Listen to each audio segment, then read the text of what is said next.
I actually understand now why I was feeling miserable so many times in my life, and it was when I discovered the book Dopamine Nation, why our addiction to pleasure can actually cause us pain. And it was, without exaggerating, such an eye-opener for me actually. In this video I want to explain to you why this is, what you can do against it, and how you can actually prevent it in the first place. Alright, but now we have to build something.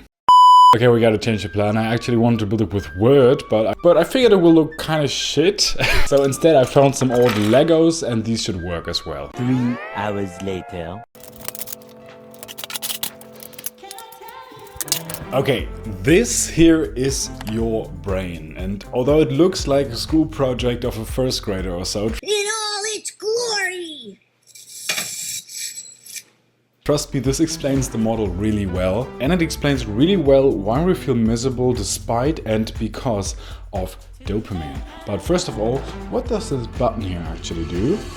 You maybe heard about this chemical called dopamine. Everyone keeps talking about it. What is dopamine? Dopamine. But what is it actually? Well, our bodies are actually really smart. They want us to do certain things, and they actually make us do these things as well. Exactly like holding a carrot in front of a pig, our brain actually tries to reward you and me as well when we actually do things that make us survive. When we eat, when we socialize, when we win something, when we reproduce, when we just succeed at something, our brain sets free the chemical dopamine in our brain. And when this happens, we feel a reward, we feel motivated, we feel excited, and we most importantly want more of it. We feel good because we are high on this dopamine molecule, but the problem is we have too much of everything. These days, due to industrialization and consumer society, we have everything at our fingertips. Unlimited food, entertainment, comfort, everything that we want 24/7 with just a click on your phone. And because avoiding pain and seeking pleasure is actually natural to us humans, we take the easy path. Okay, let's take a look at this diagram. If 100% is your baseline dopamine level, then why the hell would anyone go through the hassle of cooking a healthy meal when you could order junk food, have basic human interactions, when you can just go on social media without leaving your bed? Why have sex when you can see more naked bodies than our ancestors saw in their whole lifetime by just opening your web browser? So you see, this model explains how our brain actually relates to pleasure and pain. And you can see that we feel the best in our life. Our brain is the happiest, so to speak, when pain and pleasure on both sides here are actually really much balanced out. And when you do something normal, quote unquote, that creates dopamine in your brain, for example, let's say you do your homework and you finish your homework, which you've been putting off all day, then of course, because you really much do not want to do this, your brain experiences a little bit of pain, a little bit of discomfort, or depending on the task, lots of discomfort. But because our brain always wants to have a nice balance here, after this movement towards the pain side is actually created, your brain will actually flood your brain with chemicals of pleasure, for example dopamine in this sense, and will nicely balance this out, and it will reach a nice equilibrium here right again. If you click on this video, you'll probably wonder what happens when you click on high dopamine behavior, like for example social media, internet, porn, video games, etc. Well, to find that out, we just have to push that button. Exactly.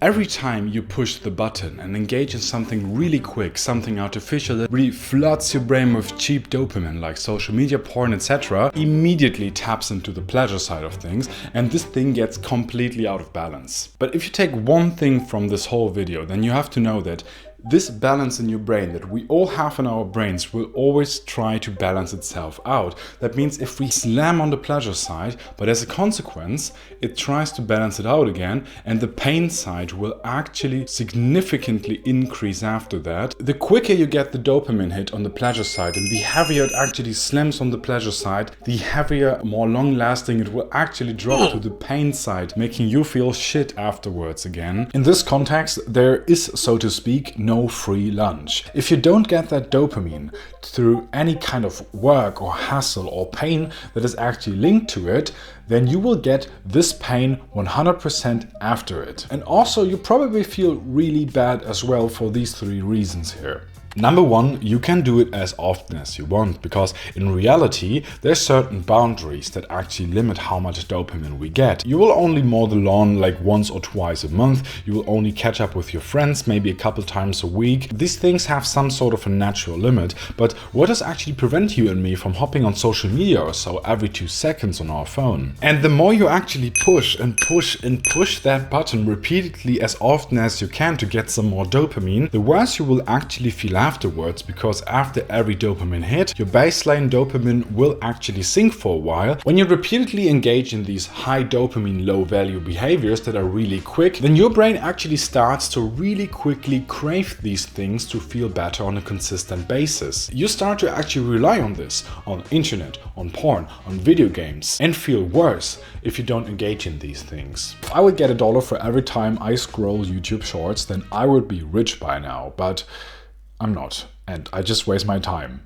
You see what I mean? In our body, this whole dopamine thing actually just evolved to make us do certain things. To survive, to find a partner, to find food. But now, and that's just what we humans do, we trick the system into getting the dopamine without any effort. We try to get as much dopamine as easy as possible. And if I would exaggerate, that means that we don't socialize, that we don't find a partner, that we don't cook ourselves food, but that we just sit at home, tap on a plastic screen and somehow try to feel better. All of this kind of seems depressing, right? At least it does to me, because we're somehow all prone to this behavior. But Dr. Anna Lembke's job is actually not only to describe the problem, but also to do something about it. And I want to share 3 methods from this book with you that she actually used with her patients in real life, and to actually stop feeling miserable all the time. One of the most effective things that you can actually do, and what Dr. Anna Lembke also very much often does with her patients, is abstinence. And what she actually recommends is to abstain from that cheap dopamine behavior for at least 30 days in a row. Not 1, not 2, but 4 weeks altogether. Because after that time, your brain will actually restore your natural baseline of your dopamine, and it will be far easier to actually not fall back into this behavior and develop a natural relationship. And I actually did this myself, where I tried to ditch my smartphone for 3 months altogether and do some sort of a digital detox. And I shared this on my last video that you can probably find somewhere here. And before I started this experiment, I had a way too high screen time, was absolutely feeling shit. But I can really much say that after these 3 months, I felt so much better in total. I could think more clearly, I was not distracted all the time, I was not addicted to my phone all the time. It was really great and I can highly recommend this. The second strategy is to replace cheap dopamine with slow but meaningful activities. Because we want to actually fix 2 things here. If the dopamine doesn't come with any kind of effort, work or pain that is linked to it, like the time and energy you have to spend to mow the lawn, then if this is the case and there's no pain linked to it, then this pain will for sure come after it. And number 2, we don't want to chase dopamine for the sake of it. It didn't evolve in our bodies for the sake of just feeling good, but it actually evolved to make us do positive things in our life and create some sort of a value. So we want to ask yourself, how can we use dopamine and feel better in a way that it makes our lives actually better as well? You probably can't even remember the last 10 TikToks or YouTube shorts that you watched. If you were to, for example, pick up a book or start to watch long-form YouTube videos, maybe watch a whole movie, maybe watch a whole documentary, then you start to not only just kind of feel pleasant in the moment without any real value behind it, but you start to get dopamine, feel good, and actually get something positive for you. The same goes for the occasional junk food or so. It is not a problem at all to actually get some occasional McDonald's or so, but talking about the big picture, we all know that we will probably be hungry in 5 minutes or so. It is really expensive nowadays and the quality sucks as well. And you don't have some Michael to tell you what to do or what not to do. You gotta decide this for yourself. But in general, go out, do things in real life and aim for some sort of slower dopamine sources that don't seem that shiny and that fancy in the first place, but that will actually guarantee you sustained dopamine levels and sustained pleasure over time. This might sound a bit counterintuitive, but if we embrace a bit of pain or discomfort, this can actually make us feel way better in the long term. Okay, now we already know what happens if we push massively on the pleasure side. Like for example, 8 hours of doom scrolling on your phone, for example, then of course, because our model here wants to actually balance itself out, subsequently the pain will for a short time really much increase after that. But just a quick idea, instead of focusing on the pleasure side, what would happen if we push on the pain side for just a short amount of time? Imagine this, it's freezing outside, you've been out all day, your fingers are numb, you're starving because you haven't eaten anything, but then you get home. You step inside and feel the warmth, you change into cozy clothes and you take that first bite of leftover food from yesterday and it feels like the best meal you've ever had. Everything feels amazing, not just normal but incredible. You probably know that feeling, but why is that? When you go through discomfort and really push on the pain side for a really short amount of time, it is exactly like a seesaw. Push down the pain side and subsequently the pleasure side will rise naturally again.